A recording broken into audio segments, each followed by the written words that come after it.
दोस्तों, आज करवा चौथ का व्रत पूरे देश में जोर शोर से मनाया जा रहा है। इसकी वास्तविकता की बात करें तो यह अपने आप में बहुत ही बड़ा व्रत है जो महिलाएं अपने वर्ग के लिए, अपनी पतियों की लंबी उम्र के लिए व्रत रखती हैं।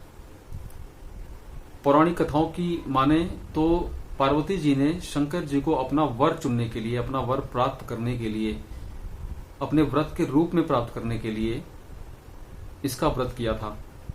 और कई अलग अलग कहानियां, कथाएं सुनने को मिलती हैं कि करवा नाम की कोई स्त्री थी जो अपने पति की लंबी आयु के लिए उसने व्रत किया था। सावित्री जी के बारे में भी बहुत प्रचलित कहानी है कि उन्होंने भी अपने पति का जीवन दान लेने के लिए यमराज तक को नहीं छोड़ा था। उन्होंने उससे भी अपने पति की जीवन दान लेके ही वापस लौटी थी। श्री कृष्ण द्वापर युग में श्री कृष्ण जी ने भी द्रौपदी जी को इस व्रत के लिए उत्प्रेरित किया था कि आप भी इसको करें ताकि सुखी दाम्पत्य जीवन मिल सके। सारी बातें ठीक है दोस्तों, व्रत है, उसके मर्म को समझना चाहिए और करना चाहिए। इसमें कोई बाध्यता नहीं होनी चाहिए, अपनी मर्जी से लोगों को इसे करना चाहिए, इसे ग्रहण करना चाहिए। लेकिन आज के परिप्रेक्ष्य में क्या ये सचमुच में हो रहा है? आज का अगर हम परिप्रेक्ष्य देखें, आज का समय देखें तो करवा चौथ सिर्फ और सिर्फ एक ब्यूटी पार्लर तक सीमित होकर रह गया है।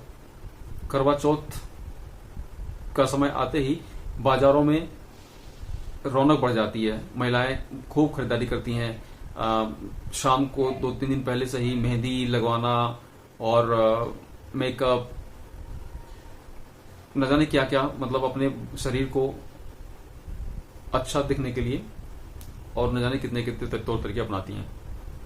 क्या यही है सच्चा करवा चौथ का व्रत? उत्तर आएगा नहीं।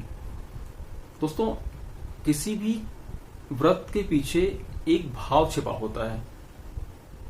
इसका भाव बहुत अच्छा है। करवा चौथ की हम बात कर रहे हैं अभी। इसका भाव, जो इसके पीछे की कहानी है, जो इसके पीछे का मर्म है, वो बहुत ही मजबूत है।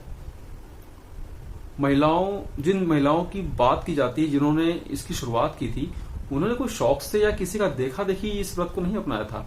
उन्होंने अपने पति या अपने वर को प्राप्त करने के लिए, उनकी लंबी आयु के लिए अपने मन से उन्होंने व्रत रखा था।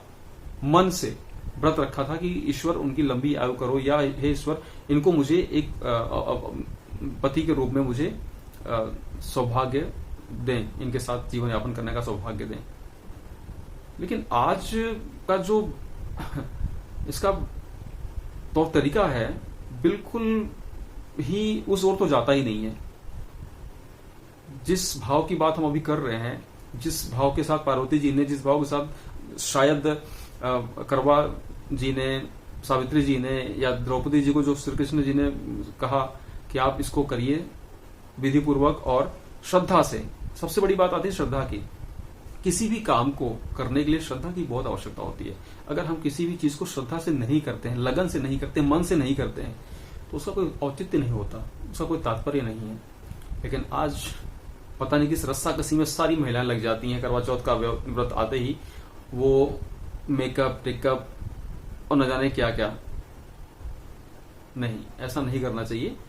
अपने पतियों को भी इस तरीके से रखें, इस तरीके से उनका सहयोग करें कि वो खुद अपने आप में अच्छे से रह सकेंगे। उनका शोषण किसी भी तरीके से ना करें। ये नहीं कि उसकी जेब में पैसे नहीं है या उसकी पॉकेट उस तरीके से है नहीं और आप पड़ोसी को देख करके आप भी उस व्रत को करना चाहते हैं।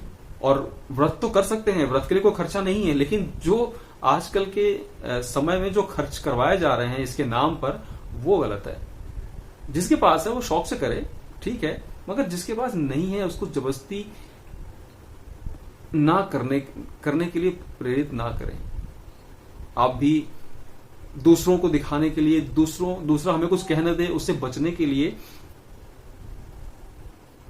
पैसे किसी से उधार लेकर के, कर्ज लेकर के ऐसे व्रत ना करें, क्योंकि ये इससे हमारा जो आगे कल का जीवन होगा, आज तो गुजर जाएगा, आज करवा चौथ में खत्म हो जाएगा, कल का दिन हम टेंशन में रहेंगे कि हमने उससे पैसे लिए, इसको देना है, फिर आपस में झिकझिक होगी, और जिस कामना के लिए ये व्रत होता है वो कामना तो रह नहीं गई ना। फिर हम लड़ाई कर रहे हैं, हम ये कह रहे हैं भैया उससे पैसे इसको देना है, तुम्हारा ये कर्तव्य फलाना ढिमका है, न जाने कितनी कितनी बातें हो जाती हैं, हम आजकल आस पड़ोस में कभी को देखने को भी मिल जाती हैं। तो व्रत के मर्म को समझें, उसको अपनाएं।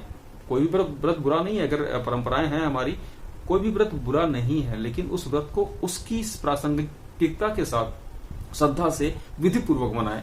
उस पर कोई खर्चे की जरूरत नहीं है। व्रत वैसे भी व्रत कहा जाता है, व्रत तो इसलिए होता है कि आप बिना पानी जल ग्रहण किए सिर्फ अपने पति की लंबी आयु के लिए प्रार्थना करते हैं ईश्वर से, हे भगवान मेरा एक दिन का जीवन भले कष्ट में हो जाए, लेकिन मेरे पति की आयु को ठीक से रखना, ताकि हम साथ में अच्छे से अपना जीवन अपने बच्चों के साथ, अपना परिवार, माँ बाप के साथ अच्छे से बिता सके।